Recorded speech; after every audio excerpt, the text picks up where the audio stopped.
Hey, welcome everybody. I'd like to call this meeting to order.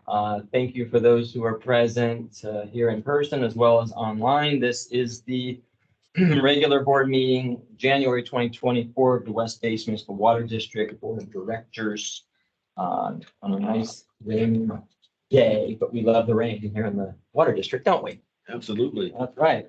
So I'm calling the meeting to order and we need to determine if we have a quorum. EJ Caldwell, if you take roll, please. Happy to do so. Director Don Deere. Here. Director Gloria Gray. Here. Director Harold Williams. Here. Director Desi Alvarez. Here. Director and President Scott Houston. Here. Okay, we have all 5 members present. So with that, we're going to do our pledge of allegiance. I did not ask anybody in advance, but I'll just go ahead and lead us in the pledge. So if everybody would stand, if you can, and let's pledge allegiance to our nation's flag. Ready? And I pledge allegiance to the flag of the United States of America and to the republic for which it stands, one nation, under God, indivisible, with liberty and all. all right, thank you, everyone. Let's see, public comment. EJ, do we have anyone from the public wishing to speak? President Houston, we have not received any requests for public comment, though this meeting is being held both in person and virtually. If anybody here with us today or with us virtually would like to make public comment, please indicate so now by raising your hand or your virtual hand.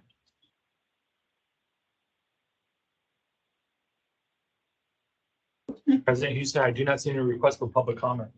Very good, thank you. Okay, presentations. We have 5.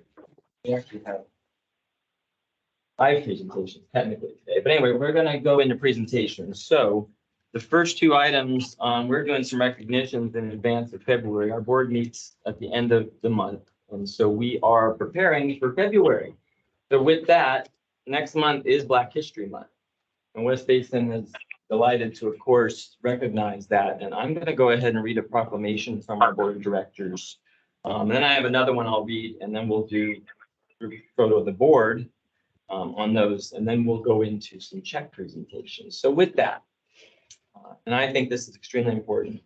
I think you all do too. Black History Month is February of 2024. So let me go ahead and read this proclamation that's been put together and signed. Whereas Black History Month commemorates the achievements, contributions, and sacrifices of Black Americans and their indelible role in shaping United States history and culture. And whereas Black History Month preserves the memory of noted historian Carter G. Woodson, who, along with the now named Association for the Study of African American Life and History, founded the first Negro History Week in February 1926 to coincide with the birthdays of President Abraham Lincoln and Frederick Douglass, as well as concurrent emancipation celebrations.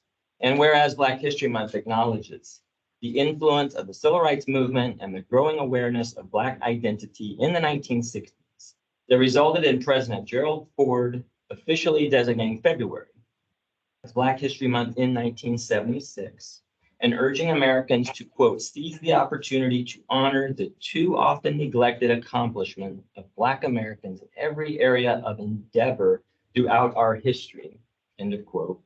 And whereas Black History Month celebrates this year's theme of African Americans and the arts, which examines the varied history and life of African American art in the fields of visual and performing arts, literature, fashion, folklore, language, film, music, architecture, culinary arts, and other forms of cultural expression. And whereas Black History Month promotes the importance of Black history in the continued pursuit of racial justice and equality, thereby encouraging organizations like West Basin to advance policies and initiatives that create opportunities for all people and our community to thrive. Now, therefore, be it proclaimed for the month of February 2024, we, the directors of the West Basin Municipal Water District, hereby observe Black History Month as an annual celebration and acknowledgement of Black American history to the fabric of American culture, and West Basin's continued commitment to addressing disparities within its service. So that's our proclamation that we will be putting out an announcement at the beginning of February recognizing Black History Month. Before I go on to the next item for a second, if any of my colleagues want to say anything, welcome the opportunity, if anybody would. Well, since you asked, I asked, so Director Williams, I hear your voice. Go ahead. I am so pleased and proud to be a part of this celebration. It's been long overdue. And I'm just so happy that my colleagues have put this forward. And I just hope we continue to do this and this doesn't drop off in the days ahead. Thank you. Anybody else? I will echo Director Williams, but and say that I don't think it will ever drop off. Oh, no. Director Gray, I hear you. Please. Thank you, Go Mr. ahead. Chair. I want to acknowledge the fact that West Basin does continue to recognize Black History Month.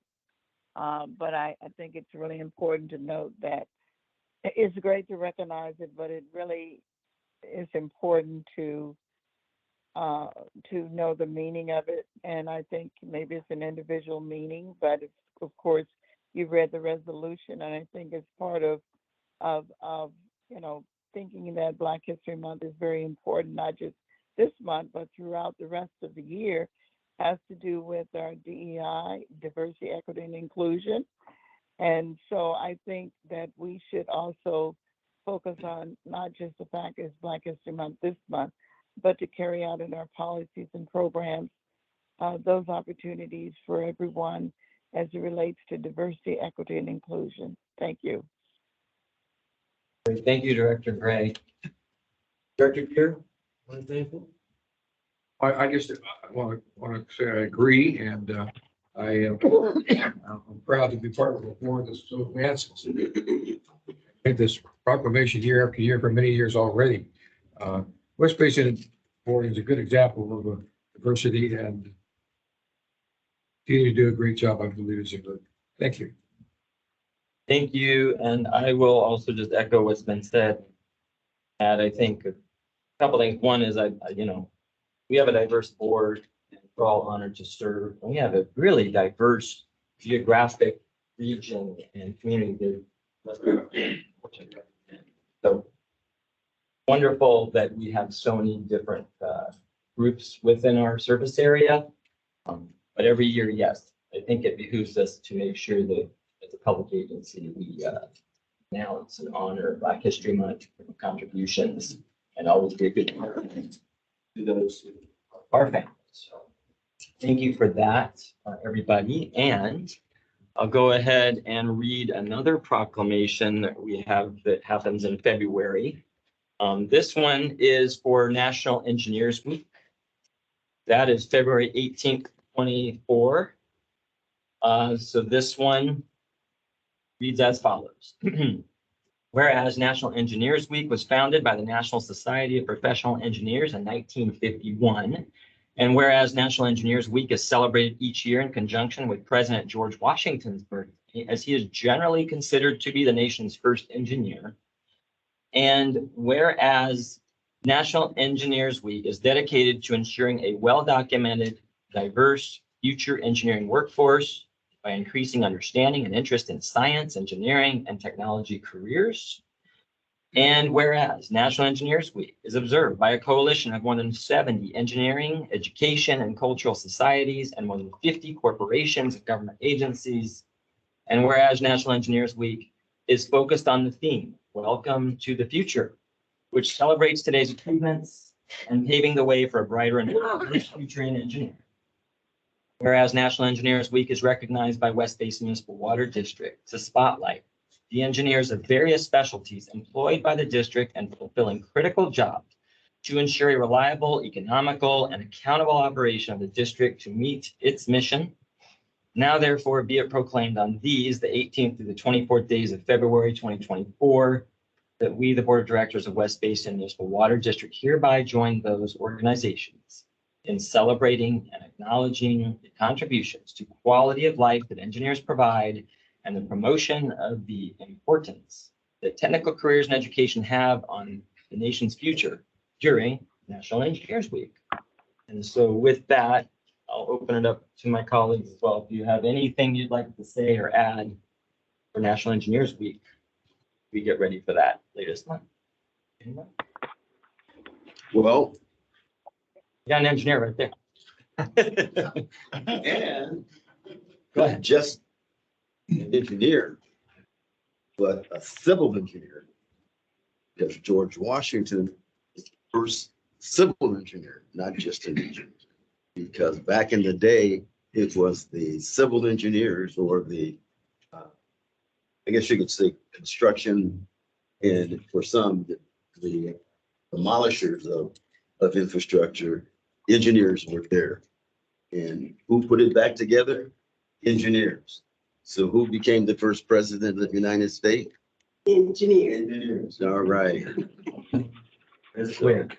I'd like to yield to my fellow engineer on the board, my good friend and colleague, Desi Alvarez. Dr. Alvarez. Thank you, Director. It is with pride that we do honor Engineers Week, and we have quite a few engineers on our staff.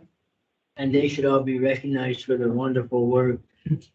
And just adding to Director Williams' comments about engineers, civil engineers is really the branch that goes into water and environmental engineering. And all of, and basically all of the infrastructure that we rely on. But our water systems today are here because of the efforts of civil engineers. Some of it with a little bit of contention. If you go back to Mulholland and his bringing water down from the Owens Valley, the creation of the Colorado River Aqueduct and the State Water Project. All tremendous engineering feats, as well as at the local levels, things like the Ed C. Little recycling plant and all of the other distribution and water delivery systems that are operated by local agencies. So congratulations to all the engineers. Let's see, Director Gear, anything? Nothing to add. I just agree with my colleagues. Director Gray, you want to say any comment? Excuse me, just briefly, I want to recognize all the engineers that are part of the water industry and specifically West Basin. But I do want to just personally, I want to say that, you know, being recognized in engineers and folks having the opportunity to be exposed to wanting to be an engineer. So personally, because I sit on the water board, my granddaughter actually became an electrical engineer, graduated from a historical Black college a couple of years ago, and is in the industry right now serving as a designer engineer for a company. So congratulations to engineers, but I want the industry to know that there are women who are going into the field who have always been there and continue to have an interest in engineering. So thank you. Excellent. Thank you, Director Gray. And I will conclude as well, because I think it's very important that we're honoring our engineers just once a year, but not just those who work at West Basin and in the water community, but also part of the cities, public works departments and others, really just keep all the infrastructure in place, keep the water flowing, keep our streets and our bridges safe, et cetera, et cetera. So engineers, we all know, are extremely important. And at the same time, we have to encourage folks to look at those opportunities. So with that, we'll make sure that this will be properly proclamated later this month. So let's do this. If we could quickly do the board photos with these proclamations, because I know we want to get to the check presentations and give you all your due. So we'll just say, how do we want to do this? Do we want to do it up here or over there? What do you want to do the photo? I think back here might be. You know what we're gonna do? Okay, yeah. We'll do it over here. So let's just arrange things a little bit real fast.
Are we done? We're done. We are done with That's it. We're done with that portion. Yeah. Just get- We're done here. Yeah, I'm gonna get that chair back. Ooh, don't be tripping. Okay. Okay. Thank you, everybody, for that. And now we are gonna move into some check presentation. So Why do this? I will lead off. We have two divisions, Division 1 and Division 5. So let me begin. Last fall, West Basin provided residents with 1,500 free rain barrels as part of our district's rain barrel distribution program. This was accomplished by working hand in hand with various cities and community partners. We are excited to have two groups here with us today, both of whom provided volunteers and who helped us distribute the rain barrels to program participants. All of our volunteers were present at these Saturday events early in the morning and with great attitudes and ready to help. This program is successful in no small part due to the help from these volunteers. Building up these groups, let's be sure to give them a round of applause for their valuable contributions to West Basin and their communities. And to our groups, we thank you for being here, and we certainly hope you will consider partnering with us again in the future. So with that, we will start with Division 1, a presentation by Director Harold Williams. And this is for the Carson Lions Club. So Director Williams, the floor is yours. Oh, okay. What do you Well, let's see. want to be here or you want to go there? Whatever Which, you like. where should we go? The podium. Thank you, I Toastmaster. think you've been directed. Okay, let's do that. Better take this with me just in case. Go for Yeah, no worries. I guess I should have brought my personal assistant with me. it. Hey. Don't let my family know I came up here without my camera. Off the break. Well, I'm going to make this short and sweet. Again, good afternoon and welcome to this program. This is one that I like very, very much because we could not do this if it wasn't for all of you volunteers out there. Because we would never be able to hire people to give away. How many rain barrels did we give away? Well, we did 300 in the Division 1. So I think we could be at least 1,500 rain barrels. We could not do that. We'd have to pay someone to get up. What time do you have to be out there in the morning? 7 a.m. and stay until when? Finished. Usually that's what time? So you'd have to pay for that. You cannot afford. Oh, So we want to thank all of you great people for helping us. Because a great American once said that we can all be great. We can all be great because we all can serve. And that's what all of you do, especially the Lions Club, is there in service. And they serve us by getting up early in the morning and helping us distribute these rain barrels. So I want to thank you all for that. I mean, and we want to present to you the Lions Club. Should have been out. We want to give you $3,000. all right. Wow.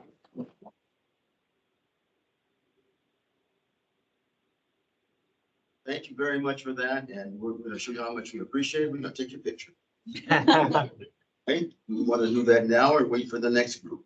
Let's go ahead and do it now, All and right. I'll have our staff help coordinate how y'all are doing that. We've got a really nice big check for them. What about the rain barrel? About, Will you show them off? well, I think there's one out there in the lobby, but I'll bet a lot of rain barrels are working today, quite frankly. So, A lot of people out there are kind of sorry that they Where didn't get a this line chance to. is. Oh,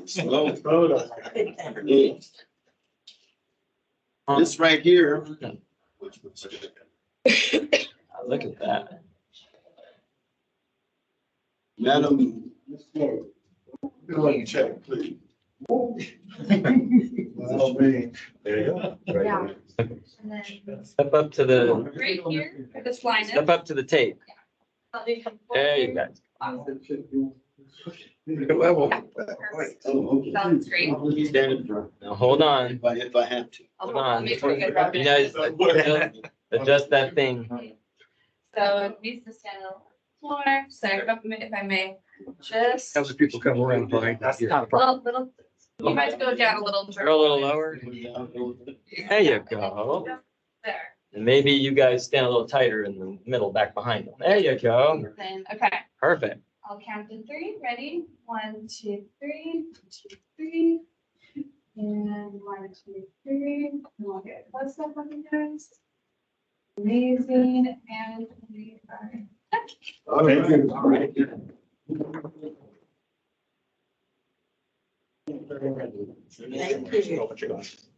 Oh, I guess you want this. Oh, yeah. Got the real check? Hey, wait a minute. They'll take this at the bank, but they won't take the big one. You can take real check right there. Okay, all right, There you go. all right. Thank you so much. Thank you. Thank you. very much. Shoot it.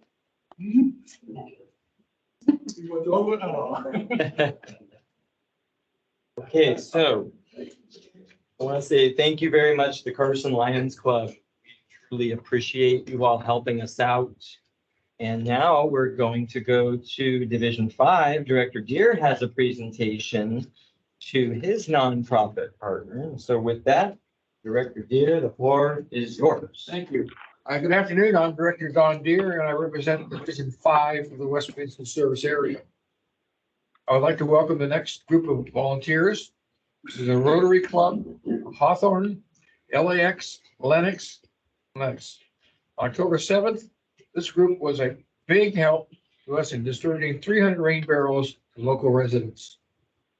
I know the event were very popular this year and rain barrels were given out within an hour or two of opening of the event. So we thank you for being there to help us get those to residents. a timely fashion. Of course, they're all operating today, I'm sure. This time, I'd like everyone to join me in recognizing the Rotary Club and who will now present the check for $3,000. So will the Rotary Club members come around here either way and join me for a pride. $3,000. Here, over here. Come on around. It'll make it easier. for you. Yeah. Thank you, guys. Very, very much. Thank you very much. Thank you. By the way, the Culver City Rotary Club was my partner. Clever, Yeah. right? Yeah. Oh, Got a flag there. You're looking great. Rotate this way. We're gonna do the photo going that way. Sure. That way we have the logo in the back. Director Deere. We're not Bring it gonna. around. I thought you invited. Oh, no, I was wanting to say hi. There we go. That looks good. It's a good background. None of us are in there. Okay. Nope, can't see anybody. I'm out of it. Okay, I've counted 3. 1, 2, 3. 3. And I'll get this direction here. 1, 2, 3. And 1, 2. And thank you. It's good. Take you take that. Go ahead. I'll take that. Hi, there you Thank go. you there. $3,000. Don't spend it in one place. Thank you. Thank you very much. Thank you. Take that. Hey, thank you so much. We greatly appreciate your service to our community, for being valuable partners to West Basin Been doing it now. Green Barrel Program Board. Please have the representatives present that, they got the checks already, so. Did all we had to do. Thank you again for attending our meeting and receiving these checks. All right, excellent. Thank you very much to everybody who came in person to receive your checks and send our regards to your clubs, organizations, and we're so happy to partner with you. And the rain barrels are extremely popular. Unfortunately, this year they're being well used, as you know. So you're welcome to stay or you're on your way to go. It's all good. We have one more presentation before we get into our board meeting business. So it's at your pleasure. Thank you very much. If you need us again, we're here for you. All right.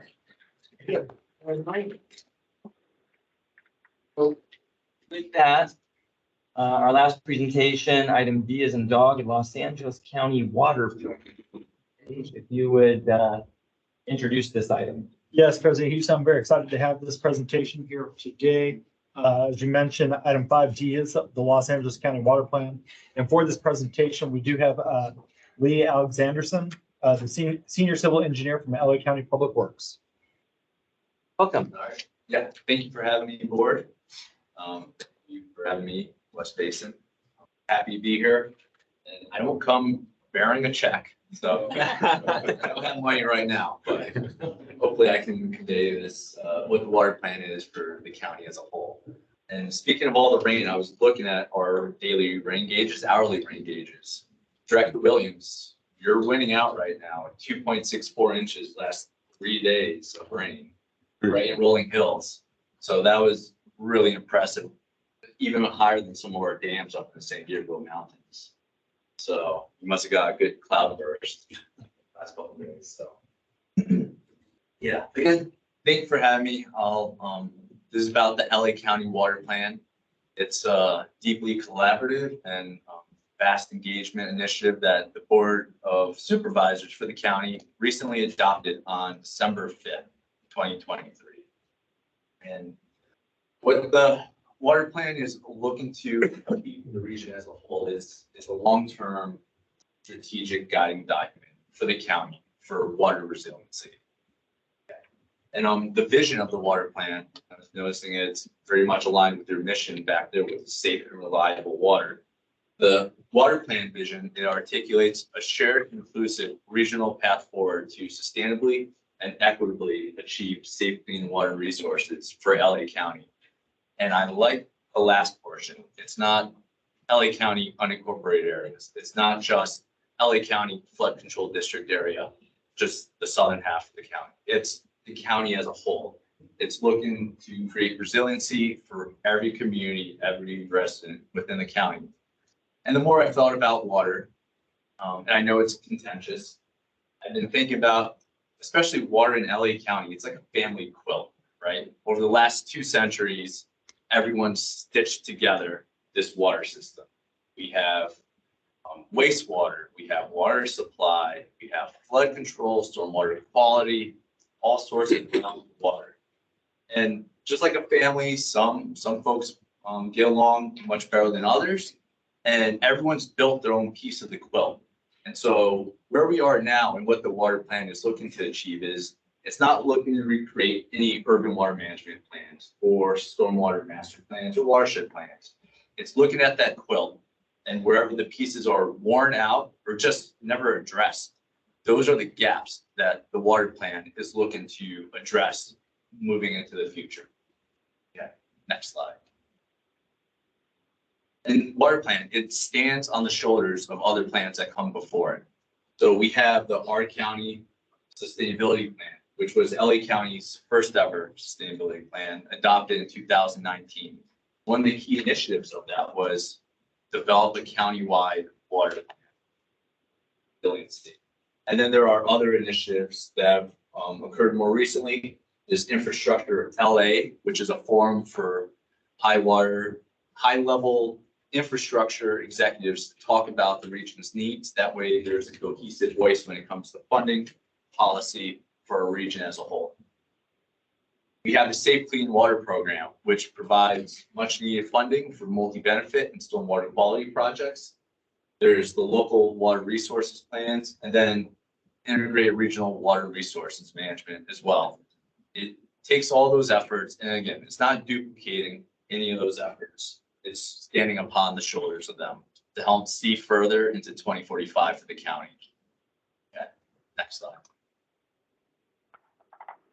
And what's important with the water plan too is it incorporates and weaves in a lot of other really important county initiatives, which I also know are very important for water agencies, for local communities, for stakeholders. So within the water plan, there's climate whiplash happening. We have years of deep drought, and then we have years like last year, which was so plentiful for water, over 200% of average annual rainfall in LA County. We're above 30 inches in downtown. This year, I think we're maybe around 5 at this point, so not much. And then another initiative too is the board's anti-racism, diversity, and inclusion initiative, which for equity for all residents in the county. And that's woven in to the county water plan as well. And finally, the equity and infrastructure initiative. How can we build infrastructure that better serves the communities with meeting our modern needs? And so all those initiatives are folded into, woven genuinely and authentically into the county water plan. And through the process, we worked with many, many partners. It was over a 3-year process. We worked with a lot of water agencies. We worked with a lot of community-based organizations, environmental justice groups, environmental groups. And one of the key successes of the water plan with that coalition building was the day of the board adoption on December 5th. A few very large environmental groups that don't often see eye to eye with different agencies in the region, but the NRDC, Heal the Bay, and LA Waterkeeper came out in support of the county water plan, which was a huge win for water within the region. Next slide. The development process. It was a long time coming, and we all know the challenges we had with COVID. But what the plan was, first, we went back to see how can we best serve the region. Yeah, that quilt, where were there gaps that we had to address? So once we started doing some of the initial gap analysis, we started crafting the plan. Refine the plan, revise the plan. And we went through a few cycles of plan revisions over a couple years until finally we were able to get to the board. We met with many different organizations over the years of environmental groups, communities across the county, along with tribal representatives as well. And finally, at 2023, when it all came together for board adoption on December 5th. Okay, next slide. And the plan, it's a living document. It's not a master plan. It's not meant to just be put on a shelf for 10, 15, 25 years. And this was a really powerful way to get engagement with our local communities and to gain support. Because with any of these planning efforts, there's so many items that we could ever take a look at. But knowing that we can have another crack in a couple of years at this, in another maybe 5-year cycle falling in line with the state water plan, we can take a look at the most urgent priorities over these next 5 years, make progress, reevaluate, and then start shifting or keep moving forward with what we need to focus on with the region. And then compared to other documents that I've been involved with and that engineers love to produce, this one is a fairly simple 60-page magazine style format. And so it's light in the hands. It doesn't feel like a massive report, straight to the point. But for the engineers and some of us, not everyone in this room, we do have appendices with all the calculations, with the details that went into developing the water plan as well. But for the most part, it's a living document that's easy to hold and easy to convey what its goals are. And there's 3 key elements to the plan. There's targets, strategies, and actions. And each plan defines these in different ways. How I've been going about this is explaining it like your favorite sport. I've been using soccer. I'm a lacrosse player. I know that doesn't translate well to the West Coast sometimes, but at least with soccer, targets, it's a soccer goal. You know, when you score a goal, it's easy to track. We can keep track of that in the region. Strategies. All right, think about offense, defense. Are you playing man-to-man? Are you doing zone? Are you being aggressive? Are you being a bit more playing back? The strategies are the higher level actions. There are higher level approaches to how we're looking to achieve water resiliency. And then finally, the actions. Those are the day-to-day movement of your players and your team. Like the player A has to be at a certain position, and those are the detailed actions. So targets, strategies, and actions are how we're looking to achieve water resiliency, and then make sure we're tracking with the targets. Next slide, please. Within the plan, the gaps in the quilt were 4 key focal areas. First is regional water supply reliability. There's groundwater management and quality, small at-risk water systems and drinking water equity, and watershed sediment management. And again, when we look at the holes in the quilt or aspects that are wearing out, we know that we haven't overlooked regional water supply reliability, but we know it's becoming increasingly stressed with climate change. And so that's why it's on there to make sure that, again, every resident in the county has reliable water resources. Groundwater management. We know that we can tap more local groundwater resources. We can improve the water quality of some of our groundwater basins. And one of the items that seems to be one of the pieces of the quilt that was never really addressed was the small at-risk systems. And I know that's been at the forefront with SB 552, with the state trying to improve and make sure that none of the small water systems slip through the cracks. And that's one of the new emerging efforts. And of course, watershed sediment management, making sure that we wisely manage sediment within the flood control systems, water supply systems. It helps improve our capacity and ability to move water to where we need it. And within each of those key focal areas, there's 16 targets. I won't go into depth with each of them, but for those 4 categories, for the 4 focal areas, they each have targets that you can measure. You're able to track them, just like a soccer goal. All right, next slide. And so one of the targets that's been the most prominent recently, especially with the LA County Board of Supervisors adoption of the plan, is target B.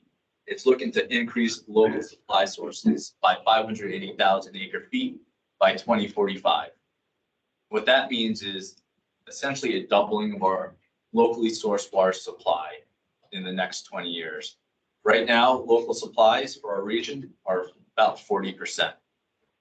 Our county sustainability plan wants to get to, it has a goal of 80%. And so the county water plan, we're setting that goal as well.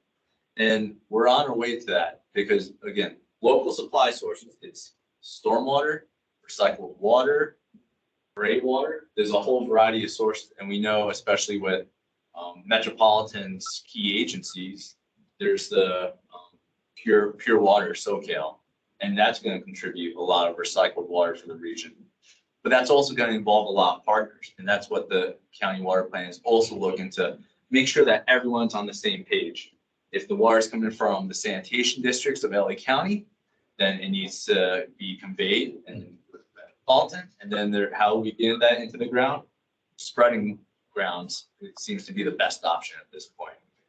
So that's one example of a target. And there's 15 others that include very distinct goals that we can slide.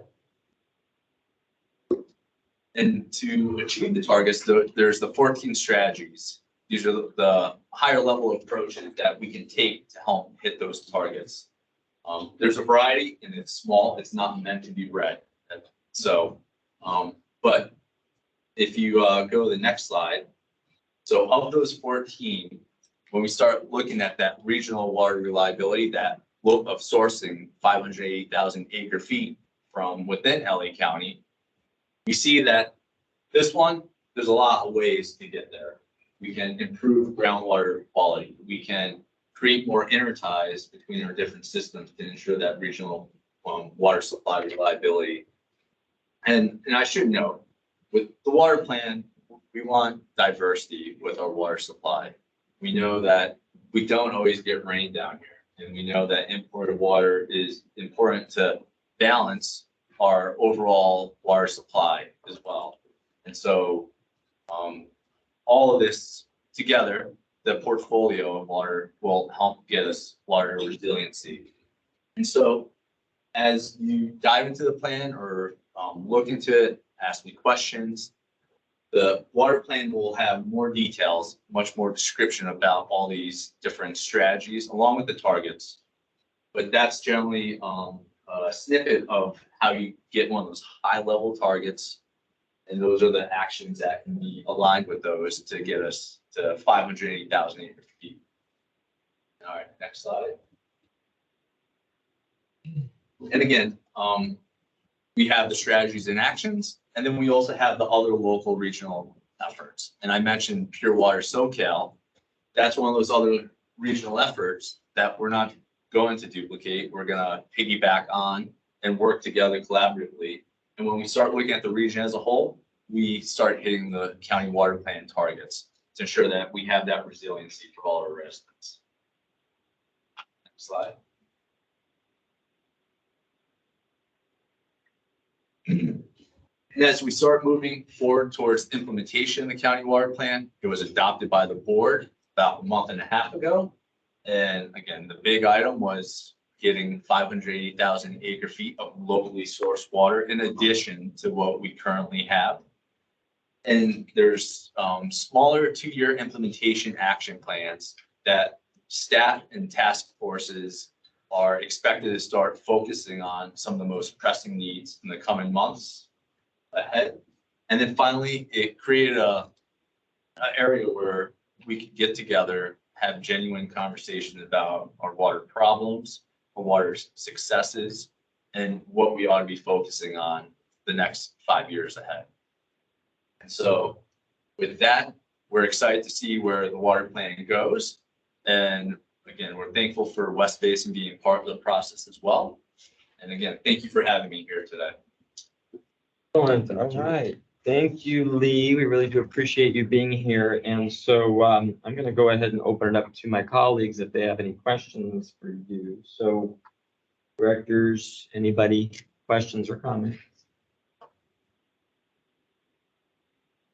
Mr. Chair, hi. Yes. Director Gray, go ahead. I'm sorry, on my phone actually dropped the meeting, but are we on the item 8A? I'm sorry, 8A. No, not 8A. We're on the 7A, correct? Is that right? Yeah. Not yet. No, we're not there yet, Director Gray. We're in presentation 5D as in dog. Okay, is that the LA County Water Plan we're talking about? Correct. Yes. Yes, okay. Yeah. And thank you. I do have a few questions. I know it's a collaborative process, and I don't know if I missed this, but who's part of the collaboration in terms of developing this plan? Go ahead, Lee. Many of the large water agencies within the region were part of the work group. And so that includes LADWP, Metropolitan Water District, West Basin, Las Virgenes, many of the other recognizable names. And we had other work groups as well. We had groundwater work groups. We had engagement with local tribes and other communities throughout the county. So there were numerous engagements. I believe there were over 100 meetings with 1,000 different unique individuals involved with the process. Great.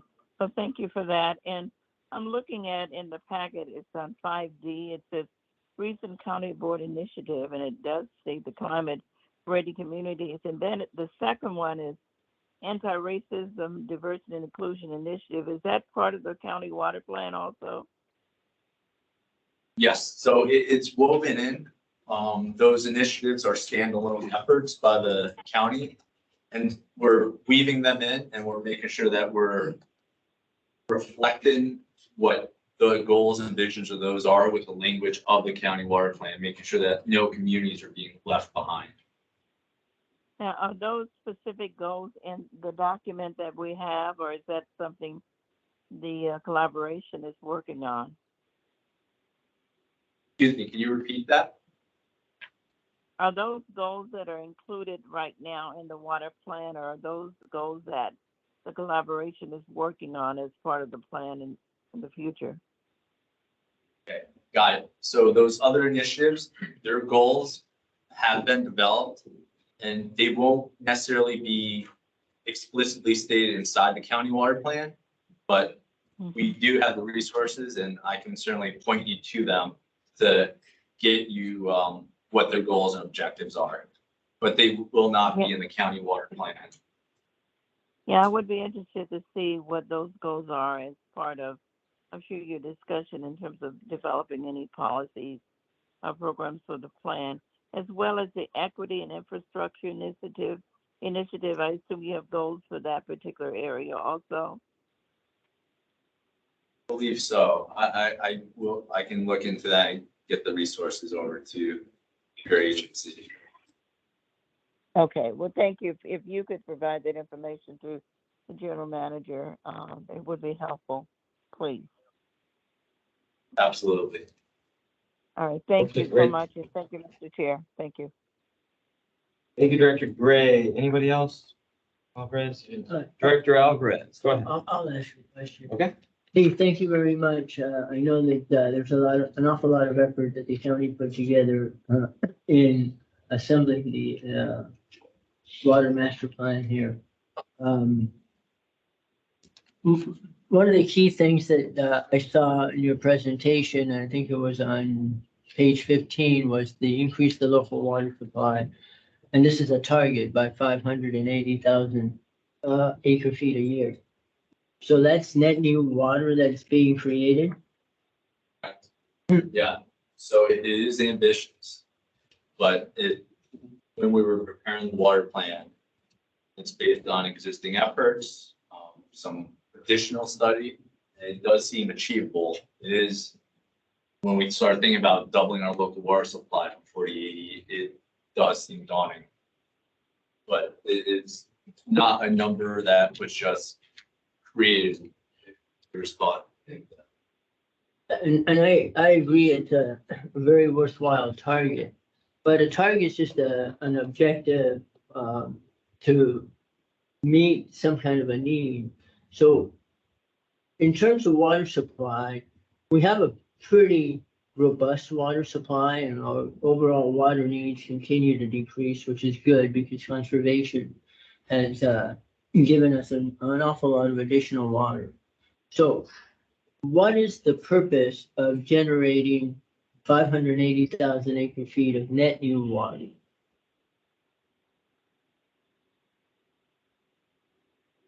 you wanna, I see your point with that net new water, right? And with the talk of conservation.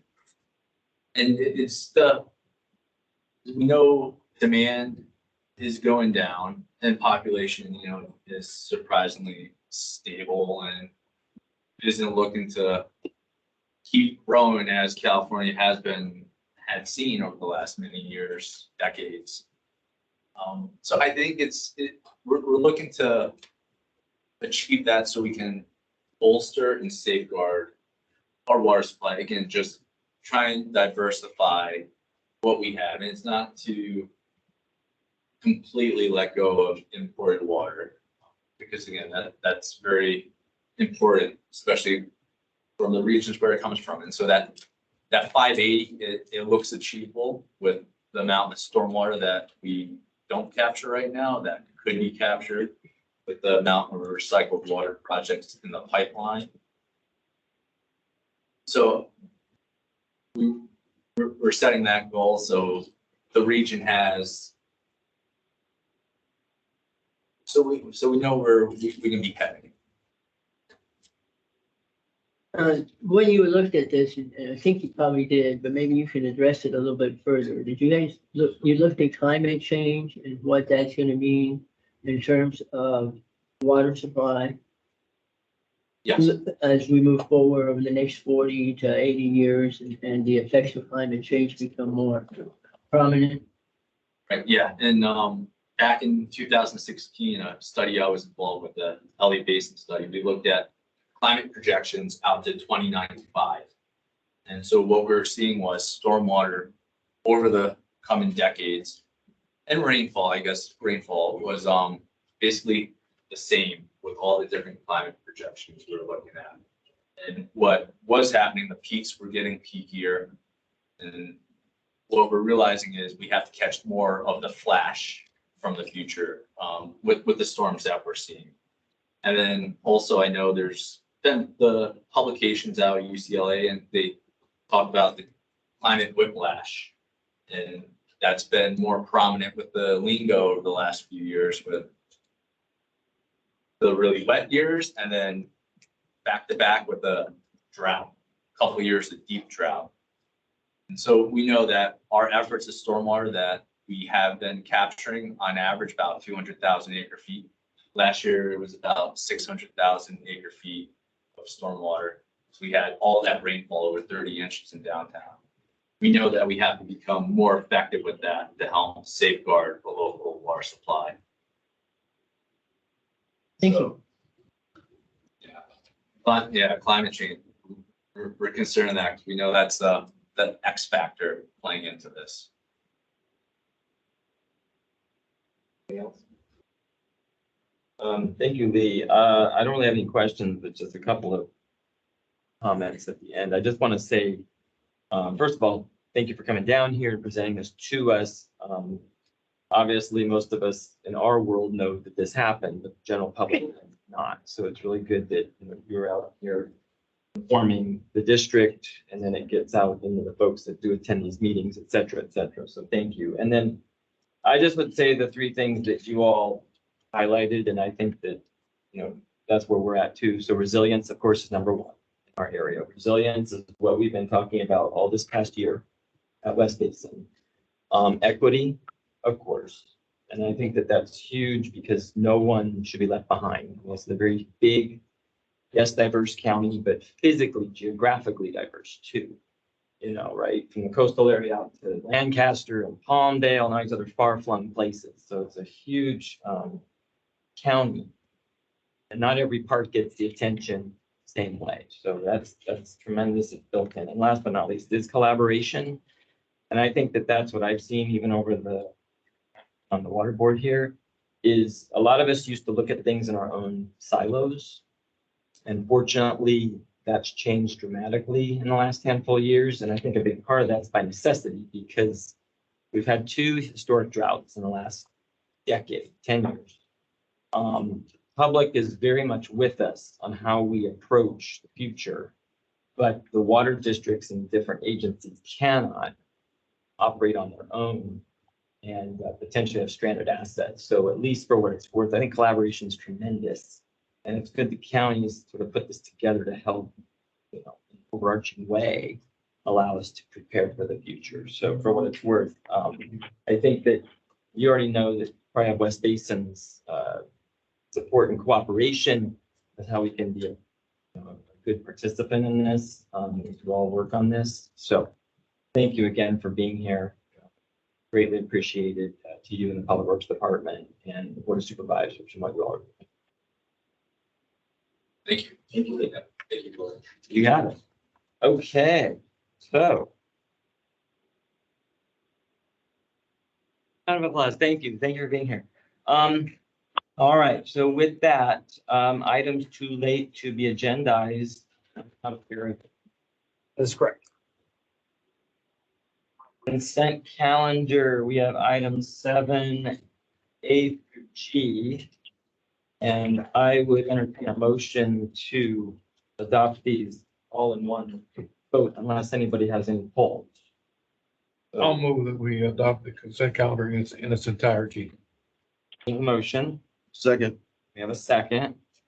So with that, we're gonna go ahead and vote on consent calendar, adopting all items in one motion. So go ahead, EJ, and roll call vote, please. Director Don Deere, Yes. Director Gloria Gray, Yeah, Director Harold Williams, Yes. Director Desi Alvarez, Yes, but I'd like to be, vote no on item 70. that was item 70, correct? Yes. Thank you very much. President Scott Houston. Yes. Okay, excellent. Action calendar, item 8A, amend construction outreach services contract for Palos Verdes recycled water pipeline project.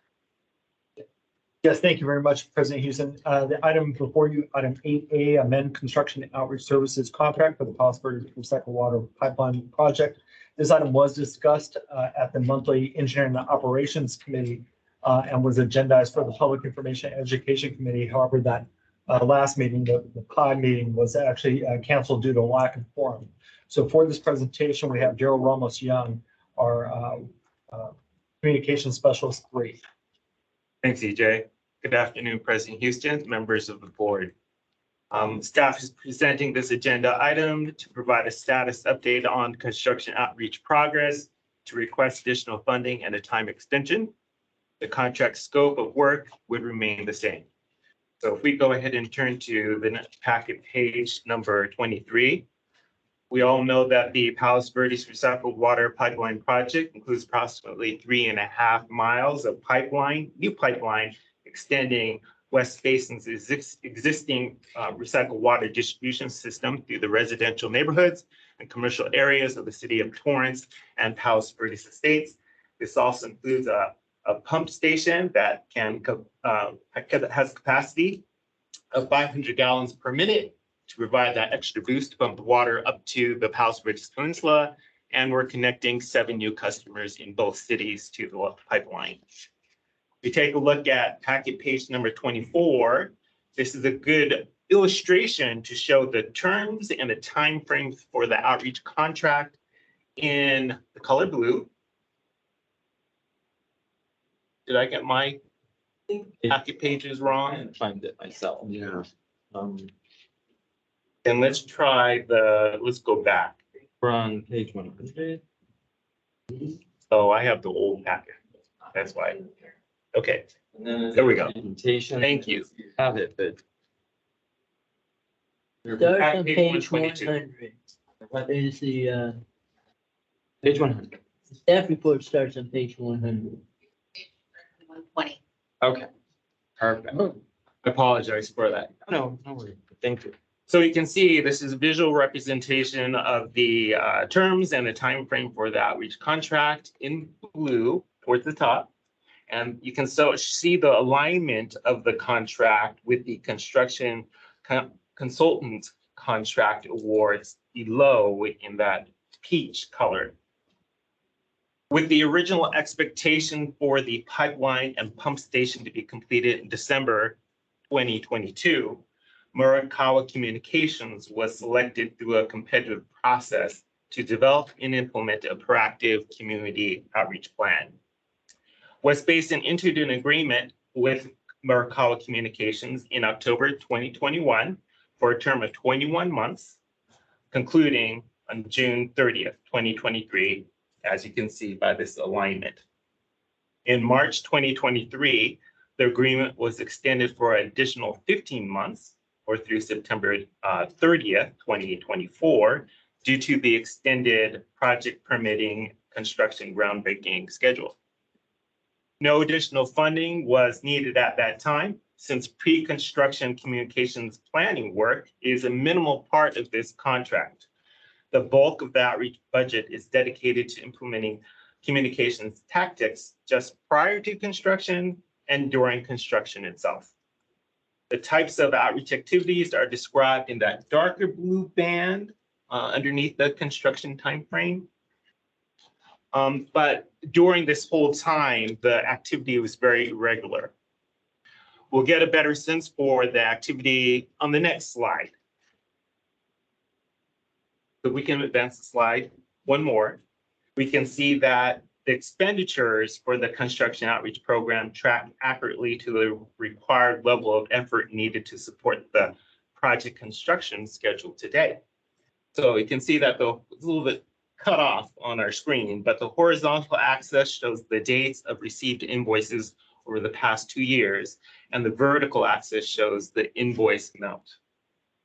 On the far left side of this graph, you can see that the kickoff of their outreach planning effort from December 2021 to February 2022, which included the developing of the outreach plan, the stakeholder database creation, and collateral materials. And then in the middle of the graph, you can see expenditures for initiating coordination and communication strategies with the construction management services consultants when they were brought on board.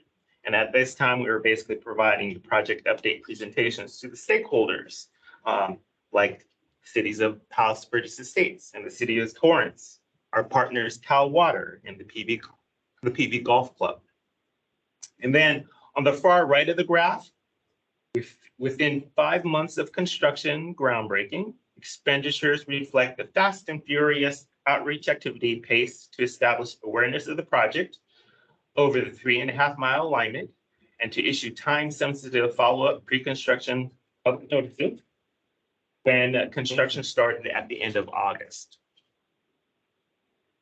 Work has included briefing meetings and communications coordination, finalizing public notification documents, multiple canvases along the construction alignment, building relationships with residents, property managers of apartments, and businesses, and conducting pop-up tent information sessions at the site. Now, the first question that, if we continue to the prior slide, the first question that this graph begs to ask, were these expenditures over the last 5 months anticipated? The team knew the outreach tactics that would be implemented. What we did not know was a high quantity of work that would be required to be executed in a condensed time frame. The outreach tactics are driven by multiple construction schedules and multiple sites along the alignment. Some of the construction approvals to proceed are planned months in advance, but final approvals to start the construction can only be weeks in advance, as some engineers know. Now, the Construction Awareness Outreach Program has met the needs of the district and project today. Program activities have included addressing challenges that were anticipated, but it has also required resources to a greater extent than originally projected. This has included basically because of a prolonged project schedule. This has resulted in a longer program timeline and more intermittent pre-construction communication work. We will also require 2 weekly coordinations moving forward now that the pump station contractor has been awarded. Currently, there's only one because of the pipeline that's currently being installed. And then increased outreach services have been needed to accommodate city and partner requests and permitting requirements for more public notices and deployment intervals for the pipeline construction, and therefore additional canvassing efforts. And then there has been a need for additional pre-construction notification activity and pop-up tent information hours and additional hotline monitoring and responding to those inquiries because of the laydown area that was established at the beginning of the construction in Lago Seco Park, so close to those apartment complexes. So of the $159,000 construction contract budget, expenditures to date are approximately $128,000, with the remaining balance of $20,000. There is an outstanding invoice for December 2023 that is estimated to be $12,000. Now, the second question that this chart begs to ask is why such short notice to our agency management and board? As the board knows, staff prepares agenda items 2 months in advance. With the conclusion of water harvest in October, staff was aware that half of the outreach budget remained. In November, staff was prepared to draft an outreach contract amendment as an information item to be submitted in December for the PI committee review cycle, followed by an information item, followed by an action item for the board consideration in February.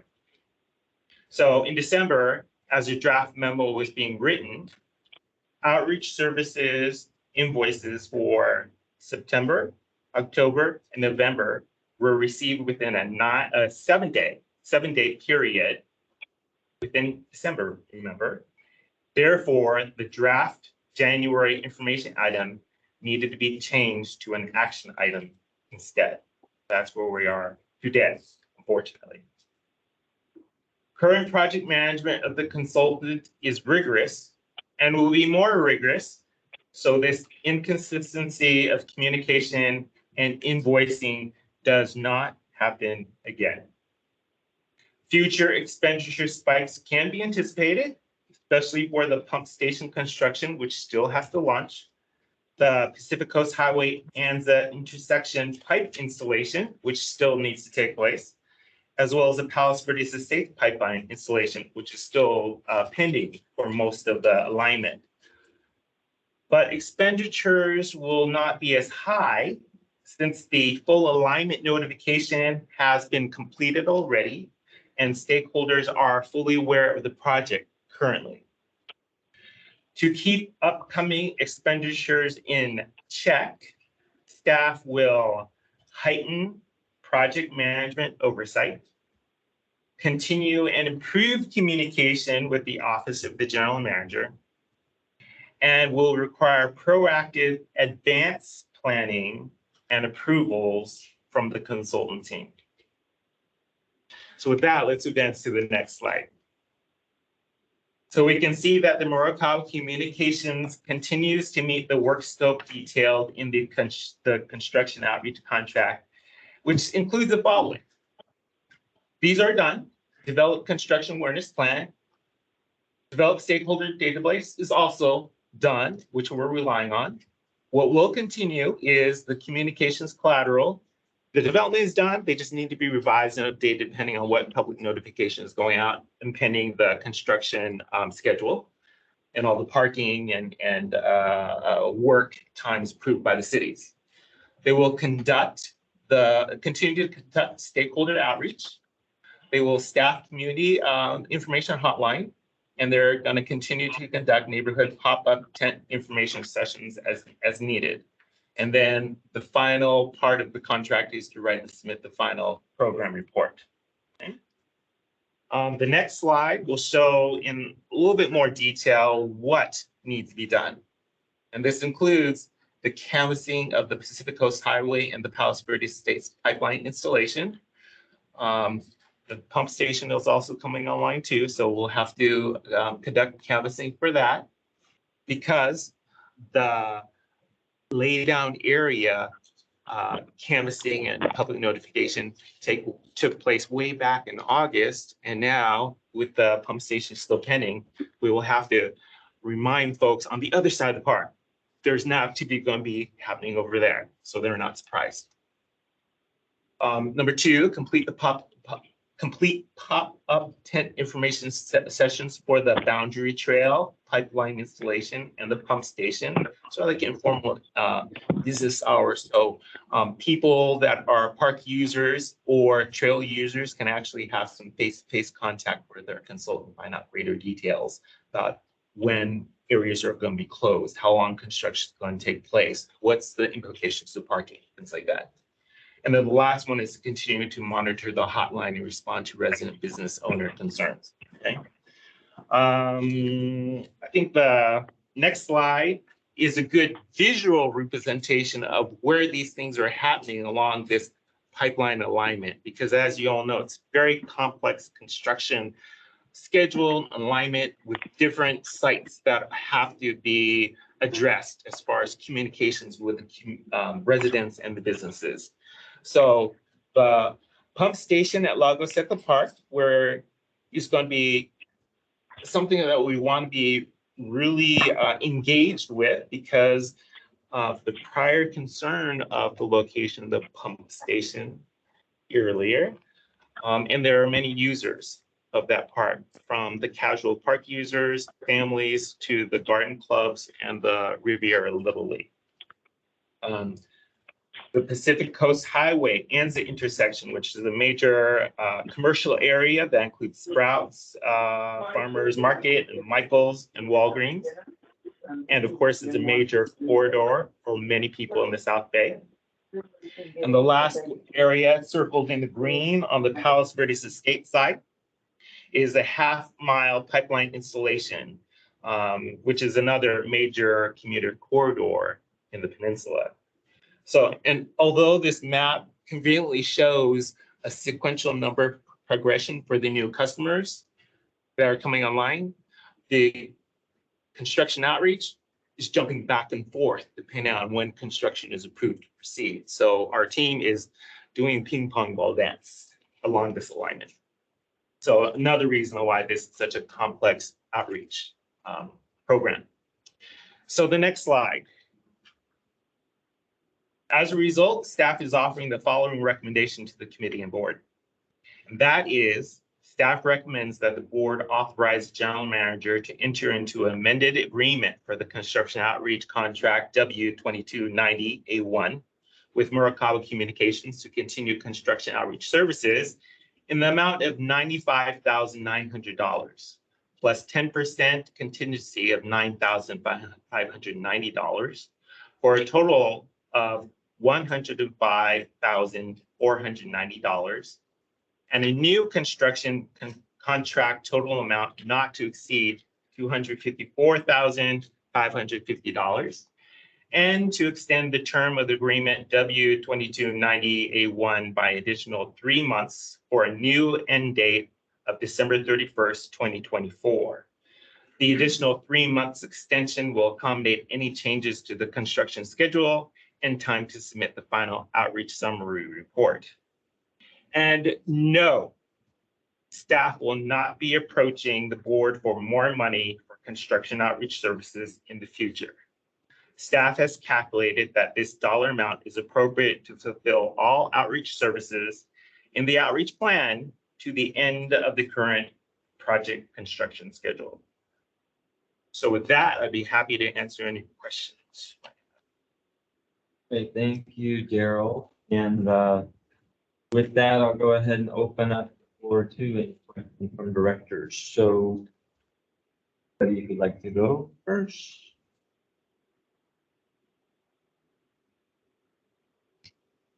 Director, I usually wait till the end. I'm the president, the chair, whatever you want to call it. Okay, Daryl, thank you. That was a very comprehensive presentation.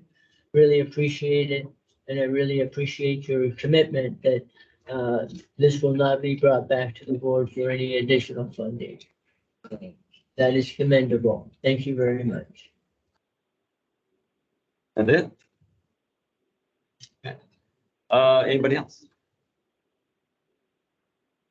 Okay. Director Williams, go ahead. Well, thank you very much. Sorry that I weren't able to have our committee meeting. At that time, I was a bit under the weather.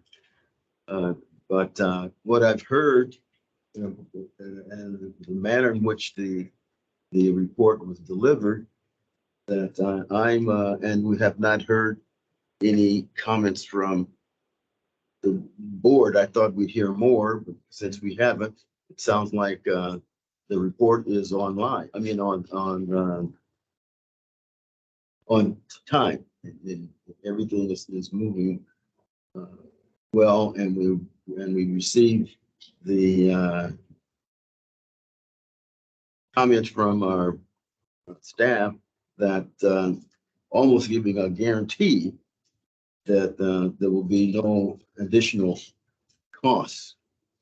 That's pretty nifty, I think. So I'm going to hold staff to that, and so I would move staff's recommendation at this time. Great, we have a motion. Is there a second? Second. And we have a second. And any final discussion? I don't know if Director Gray has anything to ask or not. I think she's muted. Not sure. Desiree, you're good. Yeah. Okay. And then I really have nothing further to add, except, I mean, I would have asked the question or probably just said, I understand certain parts of this. We're having to authorize. Yeah, give me 1 second, please, Director Gray. Oh, sorry, go on. So, you've already made the commitment, because quite frankly, I think if it did come back to the board, we're not going to approve any further. Yes, so I think that would probably be a guarantee from our side, is that if staff comes asking again, we're probably not going to approve it. So you're going to have to work with what we're giving you and make it work on your side, as far as I'm concerned. So I'm in agreement to pass this today. But with that, Director Gray, did you have a question or comment? I was going to comment. I didn't realize I was muted because I think I didn't unmute myself. But Mr. President, I appreciate Daryl's presentation and his commitment to, not being in this situation again. So I totally support the motion. Thank you. All right, thank you, Director Gray. So any last questions or comments? Seeing none or hearing none, we have a motion on the floor in a second. So let's go ahead and take a vote. EJ. Director Don Deere, Yes. Director Gloria Gray, Yes. Director Harold Williams, Yes. Director Desi Alvarez, Yes. President Scott Houston. Yes. Okay, thank you very much. So we passed 5-0. Next will be action calendar item 8. B as in boy, West Basin draft policy principles in 2024 legislative. Yes, President Houston, this item was heard by the Water Policy and Legislation Committee as an information item with the direction provided by the committee and board members that were in attendance. This item is being brought back for an action today. For this presentation, we have Matt Bay, our Manager of Water Policy and Resources Development. Yes, of course. No, I know we heard this at FNA, so we got the full presentation. Are you all going to make a more presentation today? Yes. Please. Okay. Sounds good. Thank you. So, thank you, EJ, and good afternoon, directors. What I can do is, we go to page 134 of the document. Yep. I included some updates to the original language that the Water Policy Committee heard a couple weeks ago. And so I'll just go through those recommendations. A few of them were made by our state lobbyist, Pappas, and then one came from Director Houston. So I'll just read through those real quick here. So Are these the ones in blue, right? those are the ones in blue, correct. So number 3 is to propose any policies that would make it more difficult for public agencies to secure funding for ongoing infrastructure and other local resources needs. This one was recommended because we are aware of some potential ballot initiatives in the fall that would make it more difficult to potentially pass. Infrastructure could require a greater threshold for votes to do so. And so this would be kind of in response to that. Number 6, I just added some clarifying language to that one related to recycled water infrastructure to point to the fact that we do operate an aging facility, and so we would be asking for potentially for funding for those types of projects that we would seek at ECL or any of our other satellite facilities. So that's the add there. And then moving down to the next page, number 12, this is the one that Director Houston recommended based on chemical costs and some of those issues that we've seen in that area. So this one says to support legislative and regulatory actions that improve supply chain reliability, ensure uninterrupted access to water treatment chemicals, incentivize commercial sector investments in water treatment chemical production and distribution activities, and to prevent any cost spikes in critically needed chemicals. And then finally, the last one, again, was recommended by our state lobbyist. That would be to oppose policies that remove certainty from water rights holders. And this, again, we had the water rights bills that were introduced last year. We expect some of those to carry over into this year. And so this would be in response to that in 2024 specifically. So those were the additions to the language.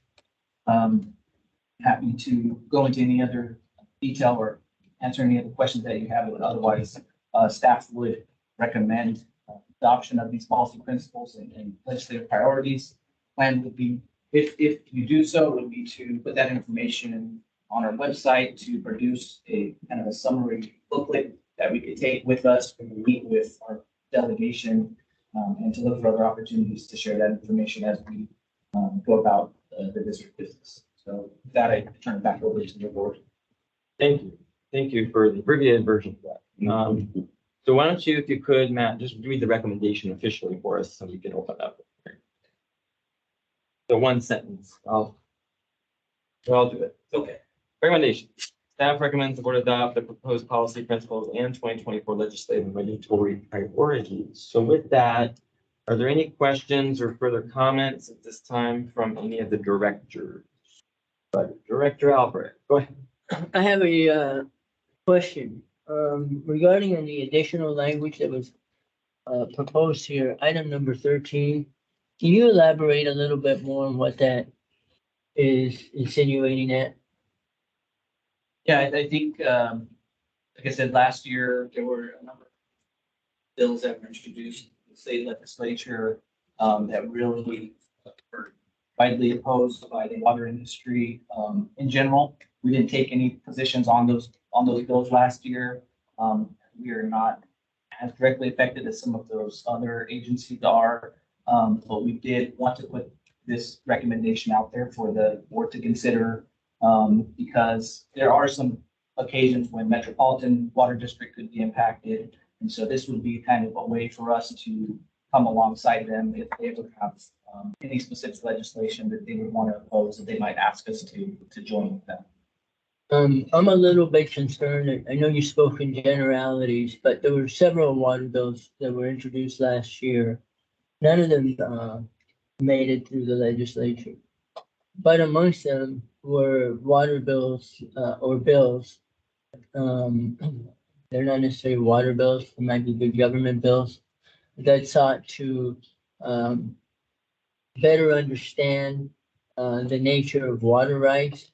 Pre-1915 water rights, for example, there's no very good documentation as to how those rights have come about, and they're very undefined. And if we are managing a very limited resource, which is going to become more limited into the future, it seems to me that it'd be worthwhile to have that kind of information. However, that bill and other similar bills were opposed by a lot of water industry folks. So I'm not quite sure that this is necessarily something that needs to be included. And I could support this, but with the removal of that addition. Okay, very good. Thank you. Any other thoughts or questions at the moment? No, we'll make a motion that we approve this with the removal of item number 13. Oh, you have to do it subject to motion. Did somebody already move it? Yeah, did they? Or am I wrong? Has that I'm moved? sorry. You're right. I was thinking last. Okay, so actually, make your motion again. My motion is to approve it, but with the removal of item number 13. Very good, and I will second that. And I see Joe, our attorney.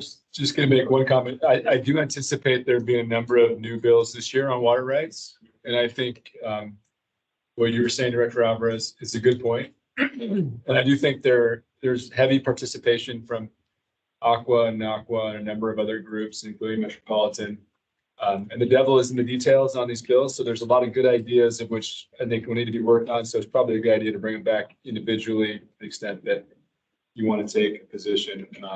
So there's a lot of well-intentioned and also good bills, but there, again, it's not every water district is aligned as well. We're obviously not relying upon pre-1914 rights down here in the department's not for the state water project. But anyway, I just wanted to say that it's going to be another big effort this legislative year, I think, by a number of legislators. Thank you, Joe, for that.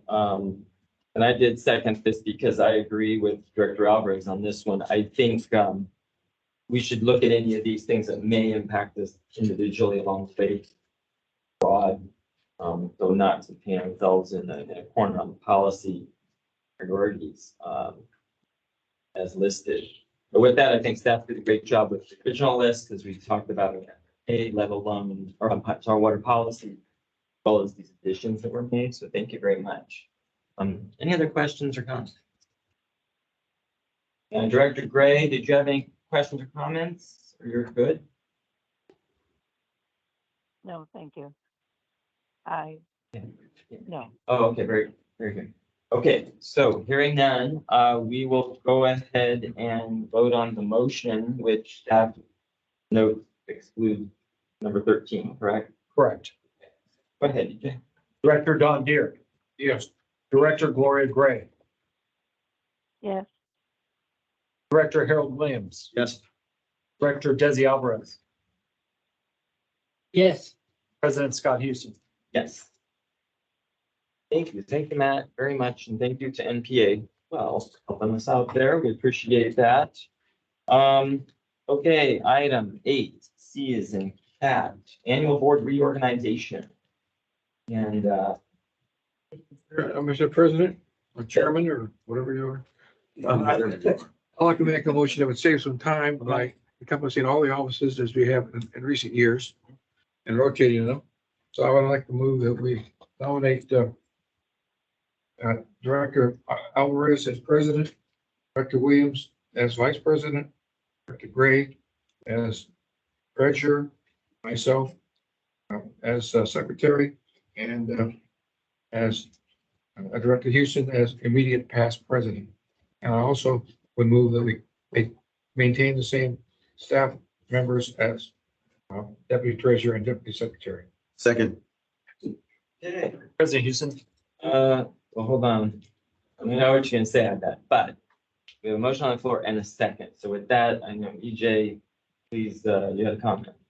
Yes, I was going to say, following in line with past practices, that would make deputy secretary our manager of administration, Desiree Quintero.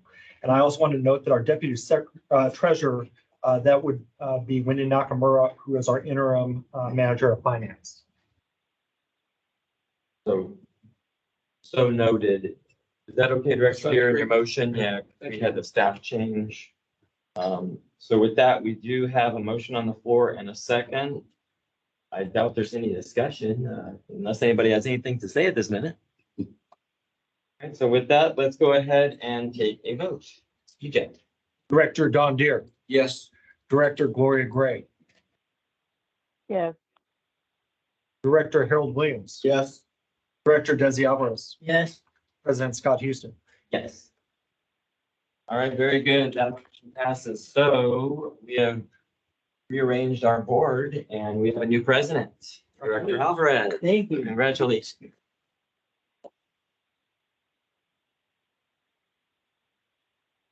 All right, so we will just continue with the agenda. The next item up is the adoption of resolution number 01241202. Is the administrative code revisions regarding human resources, part 3. Move approval. I'll second that. President Alvarez, that was the That quickest was- presentation we've had.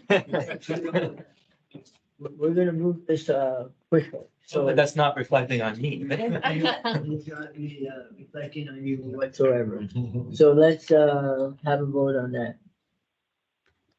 Director Scott Houston. Yeah. Director Don Deere. Yes. Director Gloria Gray.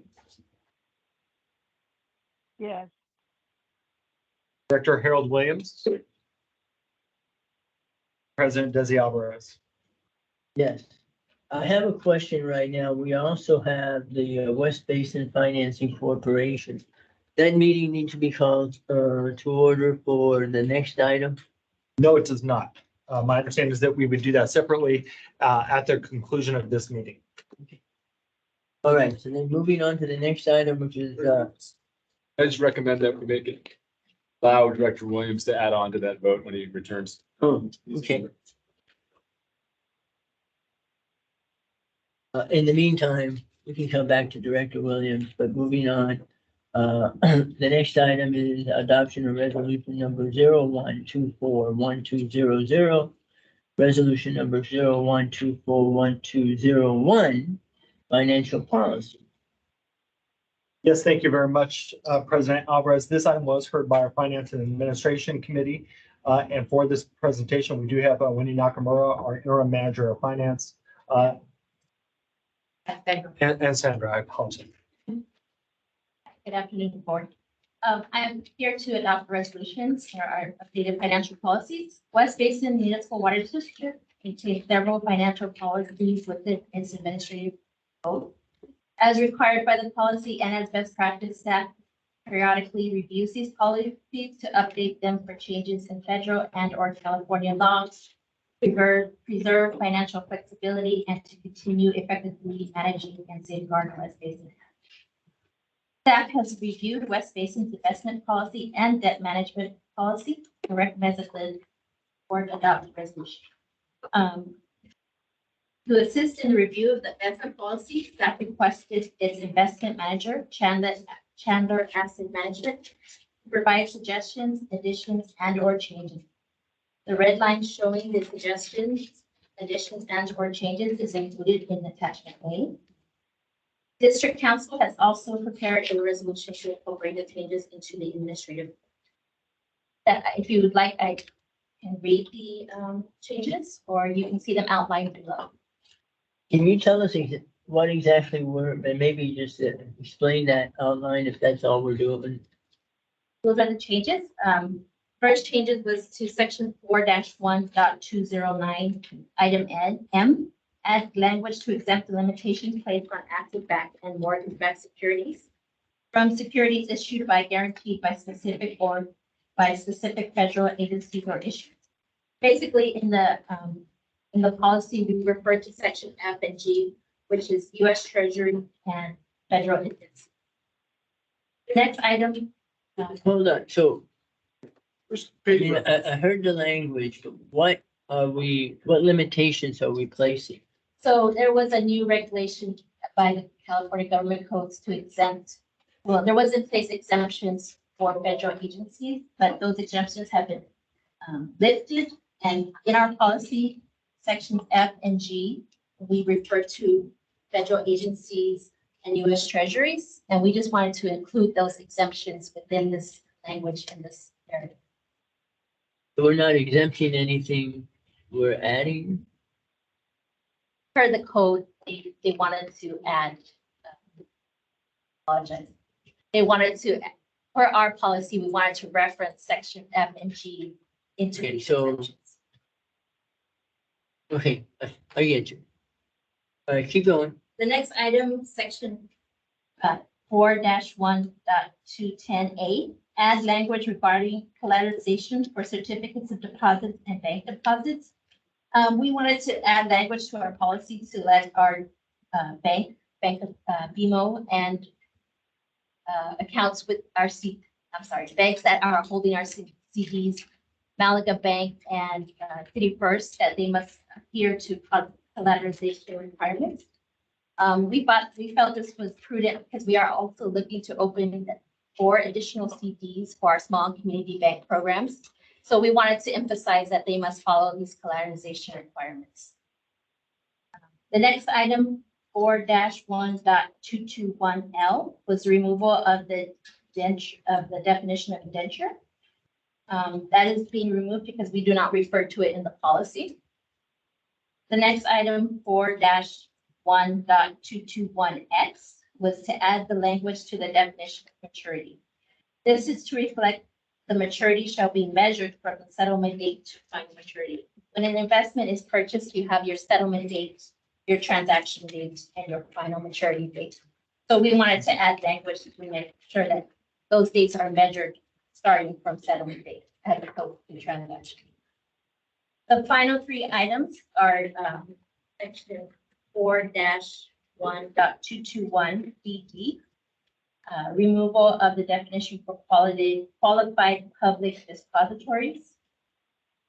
Next one, 4-1.221HH, removal of the definition for structured notes. And the final item, 4-1.221JJ, removal of the definition for swap. Those 3 items were removed because they are not in our policy currently. And with that, I hand it over to Wendy to go over the debt management policy. Good afternoon, Director. Please turn to your package 210. What page? 210. 210. 210. Right there.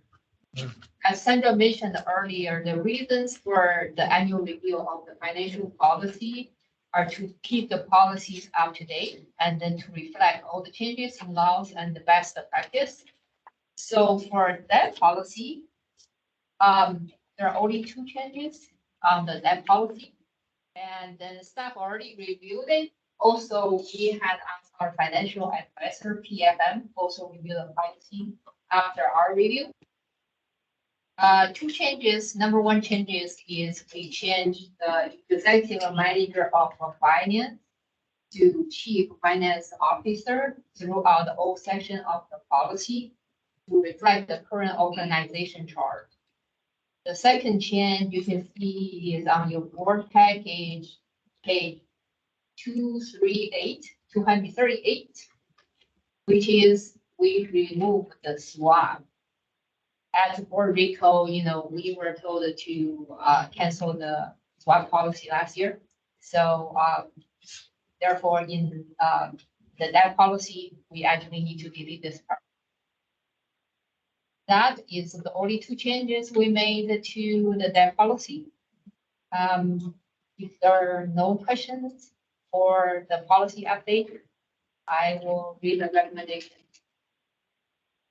Go ahead and read the recommendation, please. Staff recommend the board adopted the resolution number 0124-1200 for investment policy and resolution number 0124-1201 debt policy. Thank you. I'll Okay, move it. any comments? I'll move the motion. Second. All right, with that, if you can take the roll, please. Director Scott Houston. Yes. Director Don Deere. Yes. Director Gloria Gray. Yes, President Desi Alvarez. Yes. Okay, that concludes our action calendar. The next item up is the information calendar. There are 4 items on the information calendar. Does anyone want a presentation on any of the items? No, I don't recall being called on to vote. Oh. Director Williams, It's so routine that we don't apologize. We kicked you off the board, didn't we tell you? Wish you had. I apologize, Director Williams. There's actually 2 items, one of which you were out of the room for, and that was item 8D, adopt resolution number 0124-1202, administrative code revisions, part 3, human resources. This item did receive a motion and a second and was approved 4-0. Though you were out of the room, would you like to register a vote?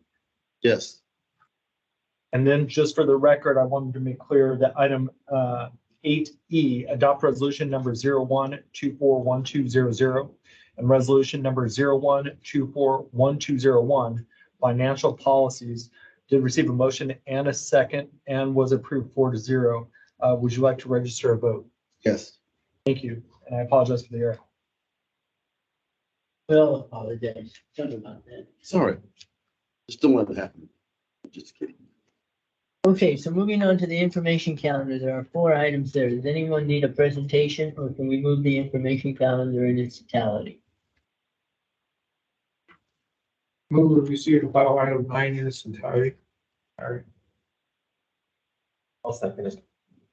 We have a motion and a second and no comments. Director Gray, any comment? Not, you can please take a vote. Director Scott Houston. Director, Yes. Director Gloria Gray. Yes, Director Harold Williams. Yes. President Desi Alvarez. Yes. Next item up is the receive and file. Should we have a motion to receive and file the 9 items listed? So move. Second. Right, can we have a vote? Director Scott Houston. Yes. Director Don Deere. Yes. Director Gloria Gray.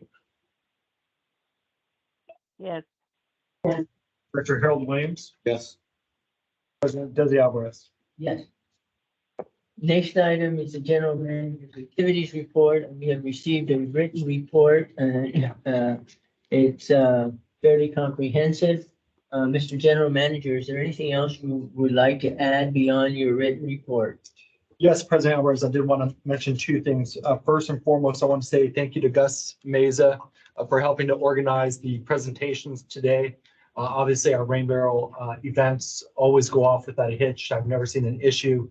He's there early in the morning and well beyond the hours after the events are concluded. And he helped organize our volunteers to attend today. So I want to say thank you very much to Gus Meza. And then also want to say thank you very much to Amy Rocha, who helped organize our LA County presentation for today. So thank you.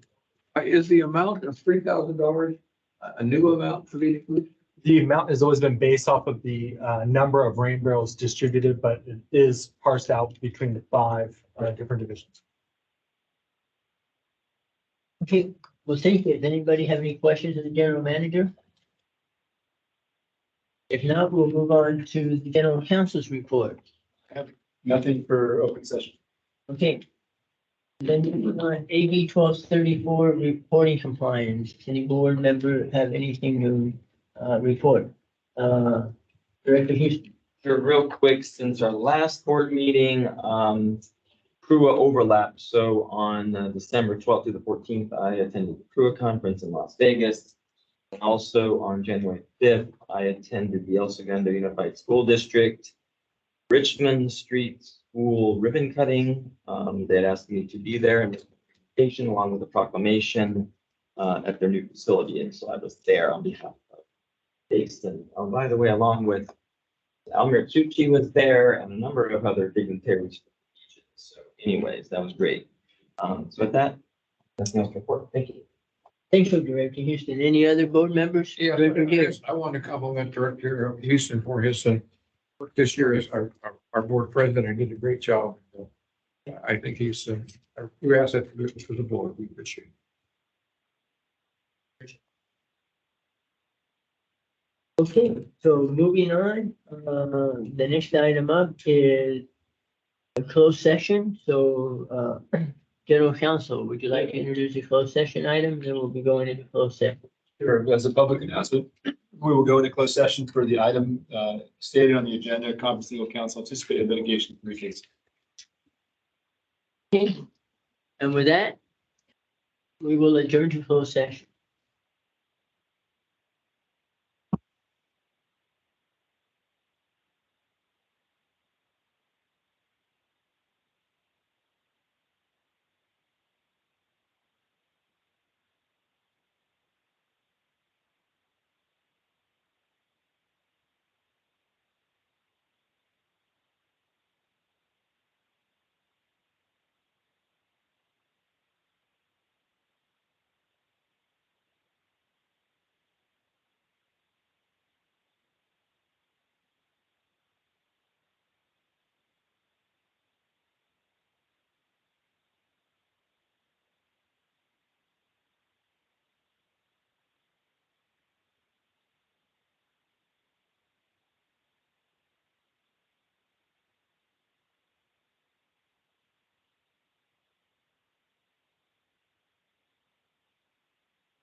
Hello?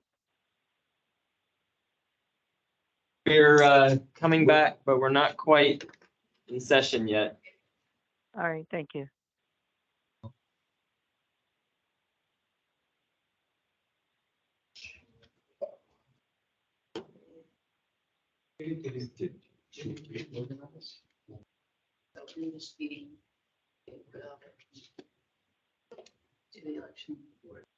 Okay. You might like that.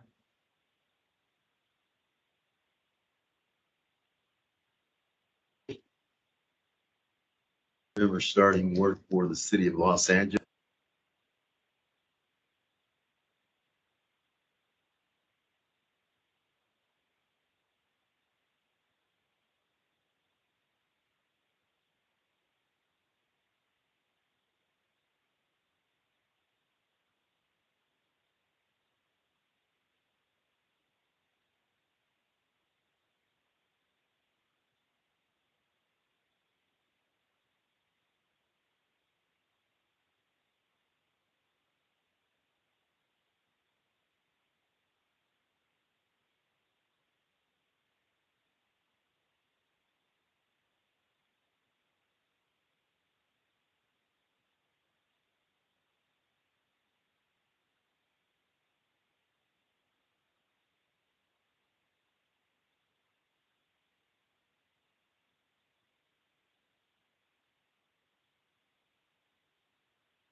In closed sessions, are we live again and in the real world or? Yeah. All right, reporting from closed session, Mr. General Counsel, do you have anything to report? As of now, there is no action taken during closed sessions reportable. Okay, before we adjourn this meeting, I think that we have to have a joint meeting with the finance. What's it called? The West Basin Finance. West Basin Finance Corporation. Mr. So, President, in order for us to move into that meeting, we do need to adjourn this oh, we meeting. do need to adjourn it? Yes, we'll need a few minutes just to transition over into the new meeting because it is a separate standalone meeting. Oh, okay. I thought that we had to do some joint thing. If that's the case, then, on the, West Basin Finance Corporation, we do not have a section for director's comments, so we do have a section for director's comments in the regular, meeting agenda, and that's up next. So director comments, Director Williams, do you have any comments? No, I don't. Director Houston? My comment is I just want to say I was delighted to serve the last year as the board president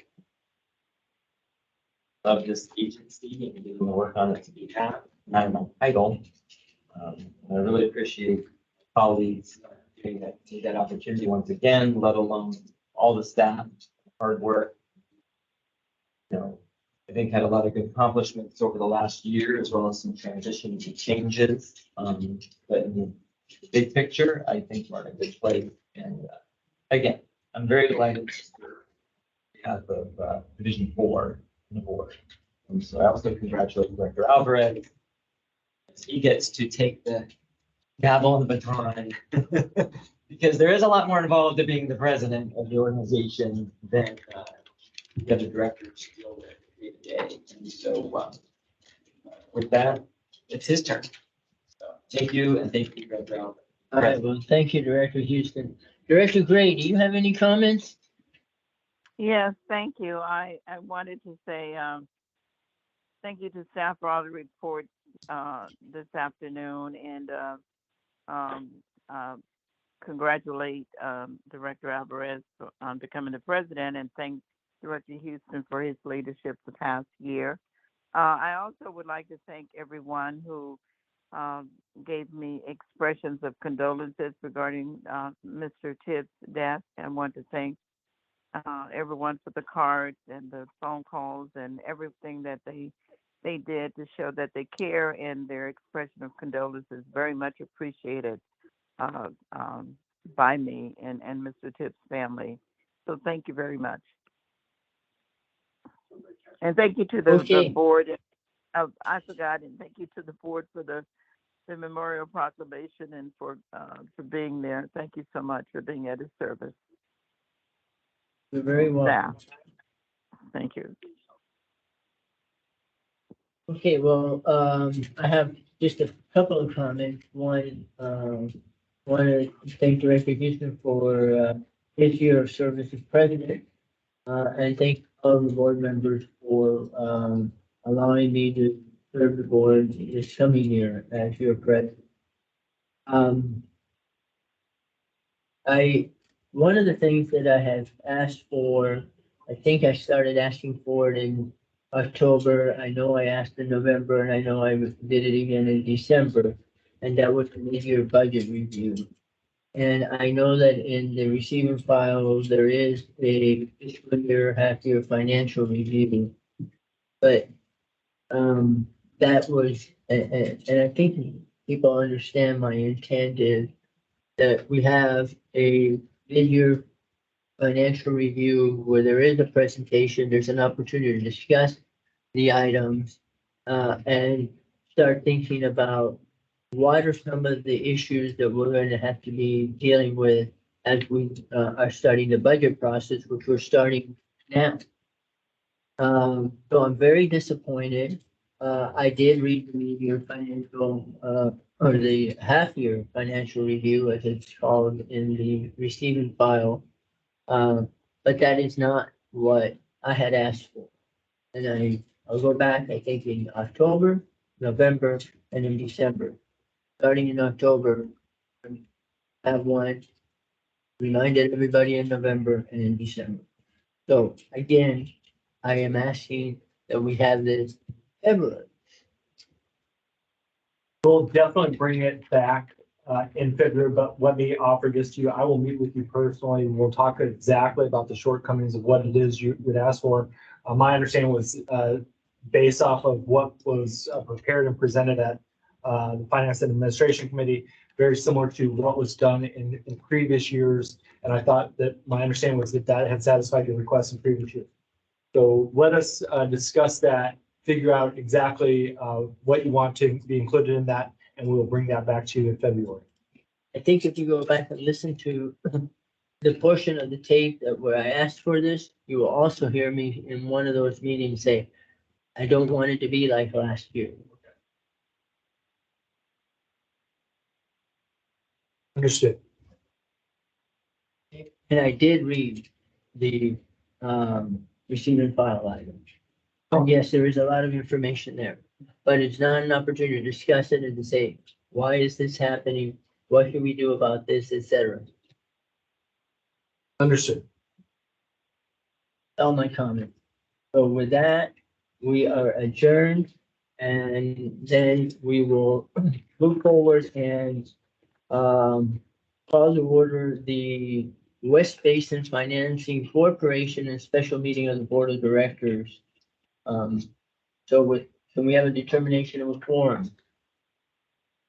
Mr. President, you're gonna have to back out of this meeting and get everything set up on your computer. Sorry, I apologize. No.